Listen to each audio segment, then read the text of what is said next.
good morning এভৰিওয়ান আপোনালোকে নিশ্চয় গম পাইছিল যে স্বাস্থ্য বিভাগত ওলাইছিল প্ৰায় 600টা পোষ্ট অৰ্থাৎ হেলথ ডিপাৰ্টমেন্টত 600টা পোষ্ট ওলাইছিল এই 600টা পোষ্টৰ লাষ্ট ডেট আছিল আজি কিন্তু লাষ্ট ডেটটো পিছুৱাই দিয়া হৈছে তাৰ আগতে আপোনালোকক পোষ্টৰ সংখ্যাটো কৈ আছো বা পোষ্টৰ ডিটেইলছ খিনি অলপ কৈ আছো পোষ্ট আছে 6টা ধৰণৰ এটা হৈছে সুইপাৰ এটা হৈছে পিয়ন এটা হৈছে নাইট চকীদাৰ এটা হৈছে ডাক ৰুম এটেন্ডেন্ট তাৰ পিছত আহিল ধুবি তাৰ পিছত কুক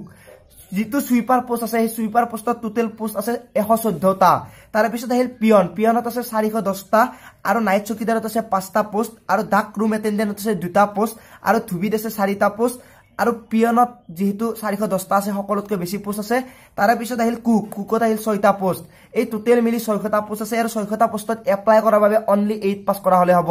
আপোনালোকে যদি 8 পাস কৰিছে অসমৰ লৰা ছোৱালী যিয়ে নহক কিয় সকলোৱে আপোনালোকে এপ্লাই কৰিব পাৰিব ইয়াতে পে স্কেলটো উল্লেখ কৰিছে 12000 ৰ পৰা 37500 টকা লৈকে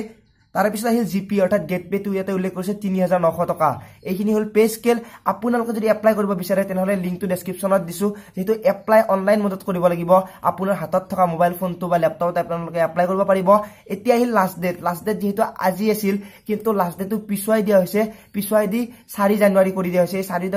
2 দিনৰ ভিতৰত আপোনালোকে এপ্লাই কৰিব লাগিব যেহেতু 2 দিন আমাৰ হাতত সময় আছে আৰু এপ্লাই কৰতে বেছি সময় নালাগে আপোনালোকে এপ্লাই কৰিব পাৰে মোবাইল ফোনটোত বা আপোনাৰ হাতত থকা ল্যাপটপটোত কাৰণ আপোনালোকে অনলাইন কৰিব জানে আপোনালোকে কোনো ধৰণৰ দোকানত যাই পইচা খৰচ কৰিব নালাগে আপোনাৰ হাতত এটা স্মাৰ্টফোন আছে আপোনালোকে এপ্লাই কৰিব পাৰে আপোনালোকে গম পালে লাষ্ট ডেট এপ্লাই কৰা মোড কেনেকুৱা বা অনলাইন কৰিব লাগিব সকলোখিনি কথা গম পালে ইয়াতে পে স্কেল গম পালে বা পোষ্ট কিমানটা আছে সকলো গম পালে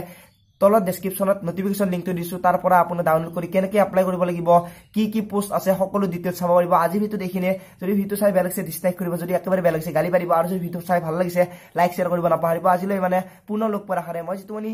জয় আই